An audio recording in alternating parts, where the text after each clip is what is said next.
अस्सलाम वालेकुम दोस्तों, कैसे हैं आप। आजकल हर कोई नेट मीटिंग की तरफ जा रहा है, हर बंदा नेट मीटिंग करवा रहा है। आपके गली मोहल्ले में जितने भी सोलर सिस्टम लगे हुए हैं और ज़्यादातर लोग अब नेट मीटिंग की तरफ अप्लाई कर रहे हैं क्योंकि उनके सोलर पैनल्स पूरे हो चुके हैं, उन्होंने बड़े से बड़े इन्वर्टर भी लगा लिए हैं, तो अभी भी उनका बिल कम नहीं हुआ क्योंकि आपका सोलर सिर्फ आपको 8 घंटे तक पावर प्रोवाइड करता है और टोटल 24 घंटे होते हैं। 24 घंटों में से बाकी 16 घंटे तो आप वापडा को यूज करते हैं या फिर बैटरियों के ऊपर जुल्म करते हैं, उनको रात को यूज करते हैं, जिसकी वजह से बैटरियां जल्दी खत्म हो जाती हैं, उनकी लाइफ नहीं मिलती। तो फिर लोगों ने इसका सोल्यूशन यही तलाश किया है कि ज्यादा से ज्यादा नेट मीटिंग के ऊपर डिपेंड किया जाए, बैटरियों के ऊपर लोड ना डाला जाए या बैटरियां छोटी लगाई जाएं या बैटरियां पुरानी खराब किसी तरीके से भी हम यूज कर लें, लेकिन रोज रोज नई बैटरियां परचेज ना करें। इसलिए हम नेट मीटिंग करवा लेते हैं ताकि हमारी जो वापडा है वो हमें एक बहुत जबरदस्त किस्म की बैटरी ही प्रोवाइड कर रही है, जिसमें हम यूनिट दिन के टाइम जमा करवा देते हैं और रात को हम लेकर यूज कर लेते हैं। तो ये एक बेहतरीन ऑप्शन है,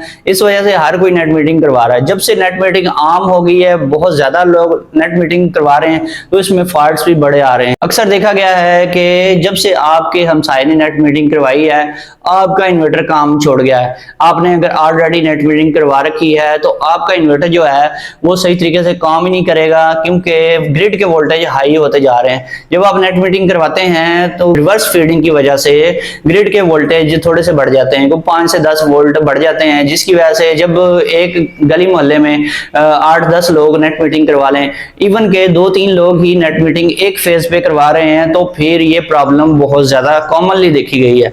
जब भी आपने नेट मीटिंग करवानी है, आपने सबसे पहले ये चीज देखनी है कि आपके गली मोहल्ले में, आपके टाउन में आपका जो ट्रांसफार्मर लगा हुआ है उसके ऊपर किस किस फेज के ऊपर कितने लोगों ने नेट मीटिंग करवा रखी है। अगर आपका कोई एक फेज ऐसा खाली पड़ा हुआ है जहां पर किसी ने भी नेट मीटिंग नहीं करवाई, बिलफर्ज आपका जो हमसाया है उसने फेज 1 के ऊपर करवाई हुई है और आपके सामने जो घर रहा है उसने फेज 2 पे करवाई हुई है और फेज 3 पे किसी ने नहीं करवाई हुई, तो आप फेज 3 के ऊपर अपना लोड डाल दें। तो ज्यादातर लोग जो होते हैं वो ज्यादा सियाने होते हैं, वो क्या करते हैं कि ऊपर जो फेज होता है उसको यूज कर रहे होते हैं, उस फेज को यूज करते हुए उनके घर के वोल्टेज पूरे रहते हैं क्योंकि उसके ऊपर लोड कम होता है। और जो सेकंड और थर्ड नंबर पे जो वायर होती है वापडा की, उसके ऊपर बहुत ज्यादा मीटर्स लगे होते हैं, बहुत ज्यादा कनेक्शन होते हैं, इसलिए वहां पर वोल्टेज लो आते हैं। नीचे वाले दूसरे और तीसरे फेज पे ज्यादा कनेक्शन होने की वजह से वोल्टेज उन फेजेस पे लो रहते थे। लोग फिर क्या करते थे, अपना फेज चेंज करवा लेते थे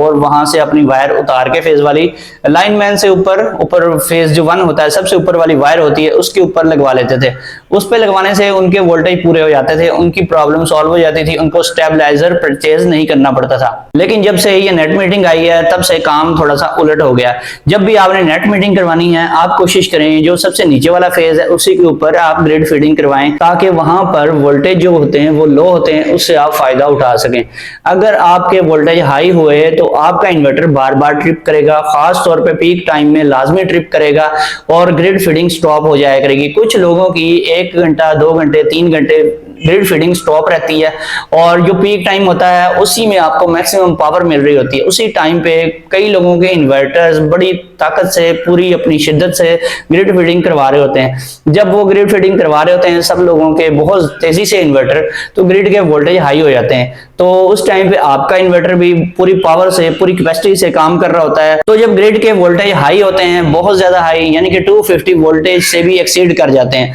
तो आपके जो हाइब्रिड इन्वर्टर्स हैं, जितने भी अच्छे आपने लगाए हुए हैं, जिस कंपनी के भी आपने लगाए हुए हैं, जब 250 वोल्टेज से अबव हो जाते हैं तो इसमें मसले मसाइल आना स्टार्ट हो जाते हैं। कुछ इन्वर्टर्स जो हैं वो 265 तक भी अच्छा काम कर रहे होते हैं। अच्छा, कुछ लोगों के सर्दियों में जाके ट्रिप होते हैं, गर्मियों में उनका काम स्मूथली चल रहा होता है, कोई मसला नहीं आता, गर्मियों में कोई ट्रिपिंग नहीं होती। लेकिन जैसे ही सर्दियां स्टार्ट होती हैं तो चूंकि लोड इतना नहीं होता सर्दियों में, कोई भी एसी नहीं चलाता, कोई भी पंखे नहीं चलाता, सिर्फ लाइटें वगैरह हर घर में चल रही होती हैं, तो ग्रिड के वोल्टेज जो होते हैं मैक्सिमम कैपेसिटी पे होते हैं। फुल वोल्टेज आपने देखा होगा 245 तक भी वोल्टेज आ रहे होते हैं ग्रिड की तरफ से। जब ये वोल्टेज ज्यादा आ रहे होते हैं तो आप सिर्फ आप नहीं और भी कई लोग ग्रिड फीडिंग करवा रहे होते हैं एक ही फेज के ऊपर, तो वोल्टेज जो होते हैं वो बढ़ जाते हैं। वोल्टेज बढ़ने से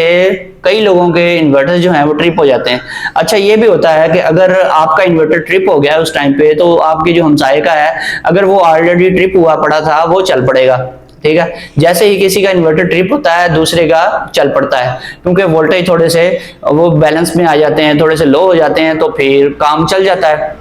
लेकिन इसका परमानेंट सोल्यूशन यही है कि जब भी आपने नेट मीटिंग करवानी है, आपने अपने तीनों फेजेस के वोल्टेज चेक करने हैं, ठीक है ना। आपने तीनों फेजेस के वोल्टेज चेक करने हैं, जिस फेज के ऊपर कम वोल्टेज आ रहे हैं उसी फेज पे आपने नेट मीटिंग करवानी है। अदरवाइज आपको नेट मीटिंग करवाने का कोई भी फायदा नहीं होगा। अक्सर लोग जो हैं वो नॉन टेक्निकल होते हैं या फिर वो तवज्जो नहीं देते, उनके पास टाइम ही नहीं होता कि उन्होंने सिस्टम लगवा लिया, ग्रिड फिटिंग भी करवा ली, अब चल रहा है, सब ठीक चल रहा है, हमने बड़े बड़े इंजीनियर्स बुलाए थे, उनसे काम करवाया, काम भी उन्होंने बहुत अच्छा करवाया होता है, खर्चा भी बड़ा किया होता है, तो वो लगाने वाले भी बहुत अच्छे होते हैं, उनका भी कोई कसूर नहीं होता, क्योंकि जो भी काम करने आता है वो अच्छे तरीके से ही करता है। लेकिन जब बाद में मसले आते हैं, एक मंथ गुजर जाता है, 2 मंथ गुजर जाते हैं, तो जब उनका बिल आता है कुछ लोगों को, तो तब जाके पता चलता है, 3-4 महीने बाद पता चलता है कि हमारे यूनिट इतने बने ही नहीं है, हमने इतना हैवी ड्यूटी सिस्टम लगाया हुआ है, इतनी हमने छत भर दी है प्लेटों से, लेकिन हमारे तो इतने यूनिट ही नहीं बने, तो हमारे साथ हुआ क्या।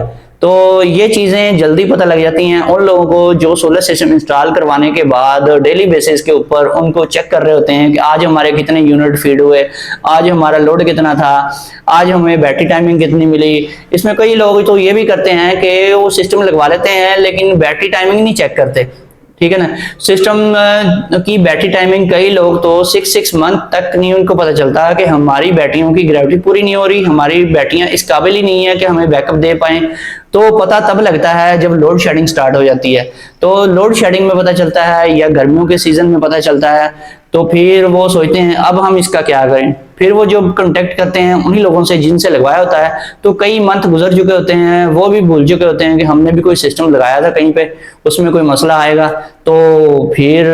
वो लगाने वाले भी परेशान होते हैं और आप लोग भी परेशान होते हैं। तो इसका सोल्यूशन यही है कि आप हमेशा इन चीज़ों को चेक किया करें, और आप इसके अलावा आप ग्रिड फिटिंग जब भी करवाएं आप लो वोल्टेज वाले फेज पे ही करवाएं, उसी को प्रेफर करें, क्योंकि उसके ऊपर भी कल कलान लोगों ने ग्रिड फिटिंग करवानी है। आप करवाएंगे, फिर कोई और भी करवाएगा, फिर कोई और करवाएगा, तो इस तरह से जब ग्रिड के वोल्टेज काफी स्ट्रांग हो जाएंगे तो हाई वोल्टेज की वजह से आपका हाइब्रिड इन्वर्टर ट्रिप हो जाएगा। अब इसका सोल्यूशन क्या है, कुछ लोग जो हैं फेज चेंज करके भी देख लेते हैं, फिर भी उनका इन्वर्टर सही काम नहीं करता, ट्रिप होता रहता है बार बार, हाई वोल्टेज की वजह से उनका इन्वर्टर बार बार ट्रिप होता रहता है। इसका एक सिंपल सा सोल्यूशन ये है कि आप थोड़ा सा खर्चा करें, आप एक ऑन ग्रिड सिस्टम ले लें, ऑन ग्रिड सिस्टम लेकर उसके साथ मैक्सिमम पैनल लगाएं। आप हाइब्रिड इन्वर्टर को भी सेल ना करें, इसको भी एज अ यूपीएस या फिर एज अ बैकअप के तौर पे यूज करें। इसके साथ मिनिमम आप 6 पैनल तो लाजमी लगाएं, 6 या 8 पैनल इसके साथ लगा दें, और जो आपका ऑन ग्रिड इन्वर्टर है उसके साथ आप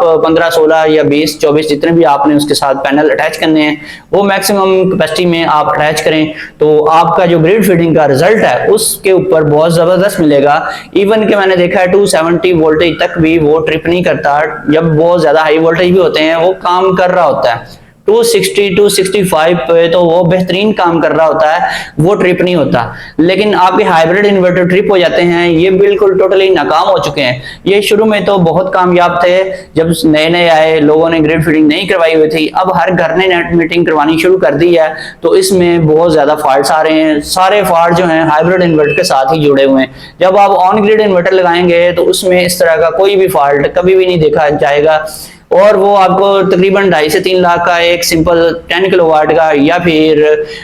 जो 15 किलोवाट का एक इन्वर्टर मिल जाएगा, वो आप लगाकर अपना काम बेहतरीन तरीके से चला सकते हैं। दोस्तों फिर मिलेंगे एक नई वीडियो के साथ। ओके, अल्लाह हाफिज।